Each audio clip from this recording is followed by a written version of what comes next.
होते हैं ऑनवर्ड। आपने देखा होगा कि हमें आपका जो भी बिजनेस आइडिया है, जो भी बिजनेस थीम है, उसके 3-4 वर्जन जो है ना, आप उसकी मास्टरी कर लें, आप उसको रिहर्स कर लें, क्योंकि कहीं पे 10 मिनट दिए जाते हैं, कहीं पे 5 मिनट दिए जाते हैं, कहीं पे 1 मिनट दिया जाता है और कहीं पे कुछ सेकंड्स दिए जाते हैं।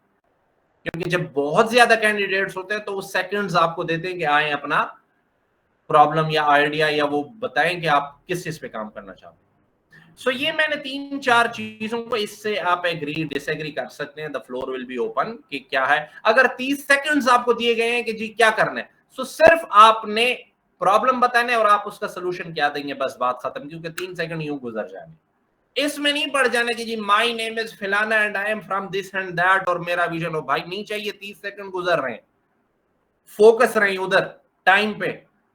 अगर आपको 60 सेकंड्स दिए हुए हैं, 1 मिनट होने के, जो बहुत कुछ है, और अगर ना हो तो ये कुछ भी नहीं है।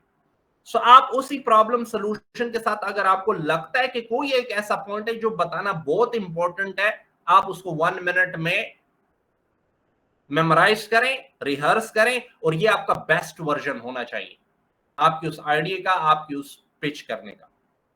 और अगर 3 मिनट है आपको बिजनेस आइडिया प्रेजेंट करने की, सो उसमें से अपना ब्रीफ सा इंट्रोडक्शन दें, ब्रीफ सा, ज्यादा हायरार्की में नहीं जाना, ठीक है। ब्रीफ सा इंट्रोडक्शन देना है और वो इंट्रोडक्शन में वो पॉइंट्स डालने हैं जो आपके बिजनेस आइडिया और आपके पीछे में सपोर्ट करेंगे। मसलन कि जी मैं उबैद हूं, मैंने इससे पहले इस बिजनेस आइडिया पे काम किया है, मैं इस इवेंट में जा चुका हूं, ये वो, अगले बंदे के जहन में आ जाता है कि हाँ भाई ये बंदा रेलेवेंट है। बस फिर प्रॉब्लम सोल्यूशन पे बताएं, जो प्रोग्रेस आपने अब तक की हुई है, आपके गोल्स क्या हैं, और बिजनेस मॉडल की समरी बतानी है। 3 मिनट का टाइम होगा। आप कहेंगे कि सर लास्ट टाइम हम कह रहे हैं कि बड़ा काम रह के ब्रीथ लेना है, यहाँ पे 3 मिनट है। सर हो जाएगा, आराम से बात करें, दौड़ ना लगाएं, हो जाएगा। रिलैक्स होकर बताएंगे, 3 मिनट इज मोर, बहुत बड़ा टाइम है। और 5 मिनट में तो सर वो आप गेम चेंज कर देंगे। 5 minute means 300 seconds if I am not wrong.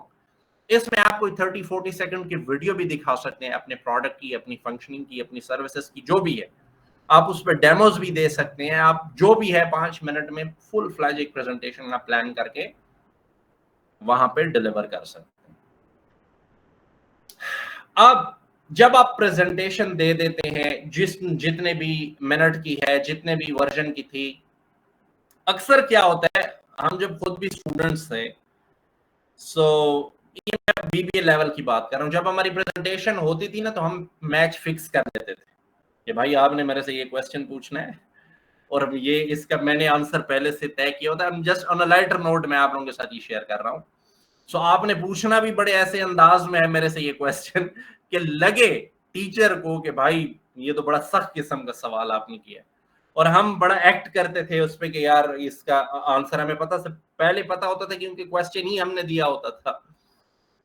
और कुछ जो हमारे एंटी हमारे मुखालिफ लोग होते थे, वो जानबूझ के ऐसे ऐसे क्वेश्चंस करते थे जो डिग्रेड करते थे, जो चाहते थे, नॉट डिग्रेड थोड़ी बड़ी टर्म हो जाएगी, जो चाहते थे कि इनको एम्बैरस किया जाए। ये लड़कों में होता है। आज पता नहीं आप लोगों में से कभी ऑब्जर्व हुआ होगा या हम ही कुछ अलग कैरेक्टर थे, I don't know, but it happens.